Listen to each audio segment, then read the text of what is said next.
I just can't move forward, Doc. I'm too scared.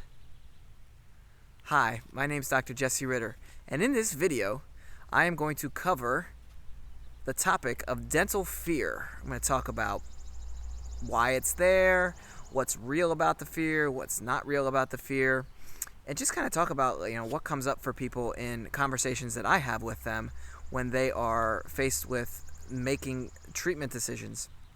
I also want to talk about a specific patient recently that we had to navigate this fear aspect, and so I want to share her story.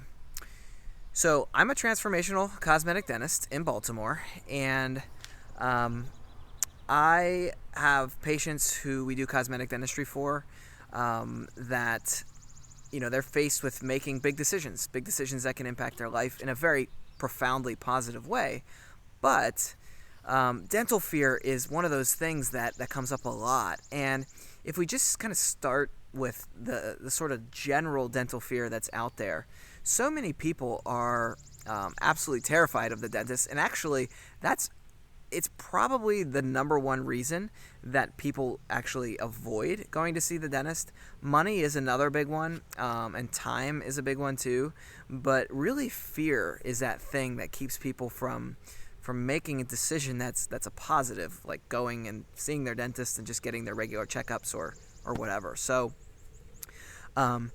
fear, the thing about fear with dentistry is that there used to be a reason to fear dentistry. I mean, before the advent of modern anesthetics, dentistry was painful.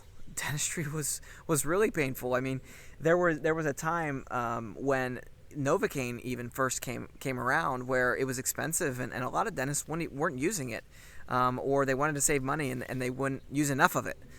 So people have stories. I remember my gram used to she used to tell me every time I told her that I was going, this is all through college, that I was going to be a dentist, and I was going to high school, and even when I was in dental school too, she would tell the story about her dentist who, when my gram was one of 10 children, and she would always tell this story about she was at the dentist, and he was smoking cigarettes while they were in the office seeing patients.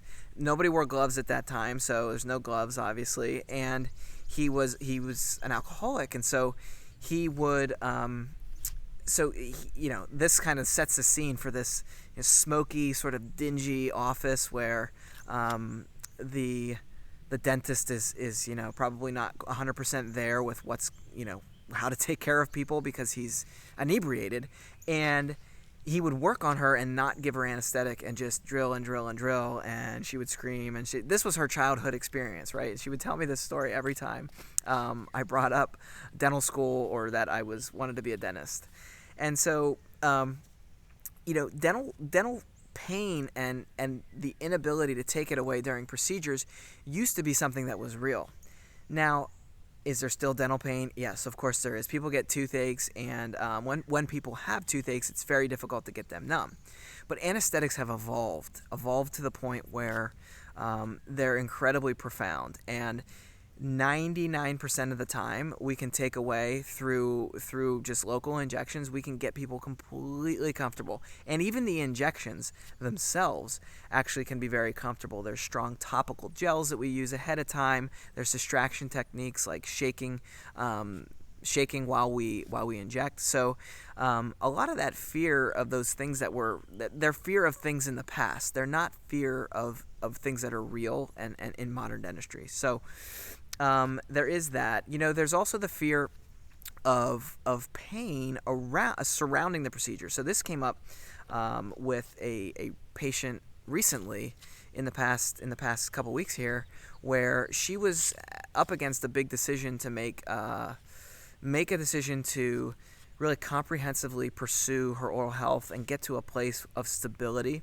replacing teeth, rebuilding wear, setting up her bite properly, and having the added benefit of some cosmetics. And she was ready to go. She understood everything. She wanted to move forward. She's motivated. And it came to the point where it was time to make a decision, and she went through we did a virtual consult with her. She happens to be a local patient, but we did a virtual consult, and she had time to ask questions, and we reviewed everything. But she came up, when it came to decision time, it wasn't the money, it wasn't the time, it wasn't any of that. It was fear. It was fear of pain around getting the actual work done and pain afterwards. And so she had some experiences in the past that she was drawing on, and it was the reason for her fear. And so we had a long discussion about the different ways that we can make her comfortable, help her be comfortable. She is getting treatment to the extent that she is really going to be a VIP in our office. So she's actually going to be the only patient in our office when we are doing her treatment. So she's going to be fully comfortable. There's going to be nobody else around. We're actually going to give her some medication beforehand to relax her. And of course then use the most profound anesthetics that are made. And so we sort of talked about that and making her comfortable during the appointment. And she came to understand, like, yes, okay. The second thing we had to overcome, though, was her fear of pain after the fact. And so she was drawing on an experience in the past where she had a crown done, and she had a lot of sensitivity afterwards. And we sort of talked about the fact that when you have a crown done, a lot of times, not all the time, there's a significant amount of tooth structure that has to be removed. And most of the teeth that we were going to be doing restorative dentistry for were veneers, and those veneers and composite, but most of those are going to be very conservatively prepped. And so anytime we're doing a big case like this, we get a 3D blueprint made up front. And you think, why do we do that? Well, if you get a house made, you don't just have a contractor come out and they start building. You get blueprints drawn, and you revise those blueprints, and you approve those blueprints. A smile is no different. So we get a blueprint done ahead of time. The other, just for planning purposes, the other benefit of doing a blueprint is that when it comes time to actually prepare the teeth, we are using that final shape of the teeth, where we are going, that blueprint in 3D, and we're using that to guide so that we only cut on teeth or roughen teeth in the precise areas where they need to be reduced. There's not just blind going in there, let's grind them down to nubbins, and then let's put crowns or veneers on them. It is very controlled, it's very precise, and it's very much dictated by the final outcome we're trying to achieve. So we talked a lot in detail about that, and the fact that, again, after the appointment. So let me go back just a little bit here. Post-operative sensitivity and discomfort, a lot of times that's dependent on the amount of the aggressiveness of tooth structure removal. And so if we can be ultra conservative with that, there's going to be less sensitivity, less discomfort after the appointment.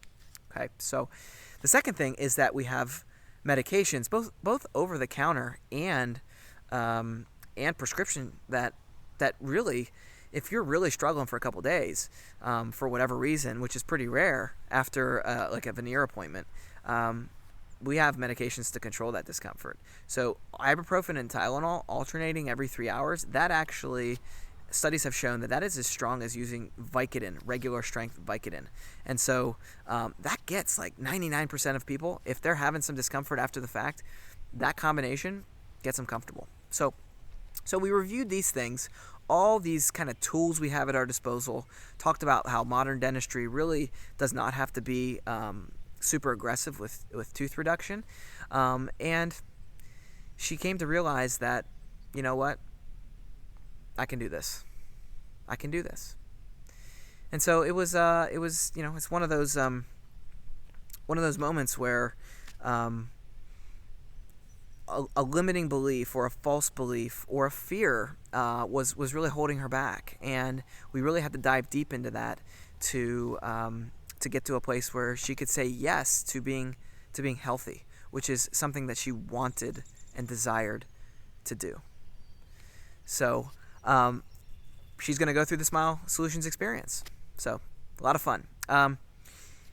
If you are curious about the Smile Solutions experience, I would love for you to reach out to me. You can reach out to me directly, or the other thing you can do is visit the link, click on the link, and it'll take you to a video that is all on the Smile Solutions experience. It lays out all the appointments and how they work. And I think that might be something that, if you're interested in just learning more, that you might find useful. So, again, my name's Dr. Jesse Ritter, signing off for now. Until next time.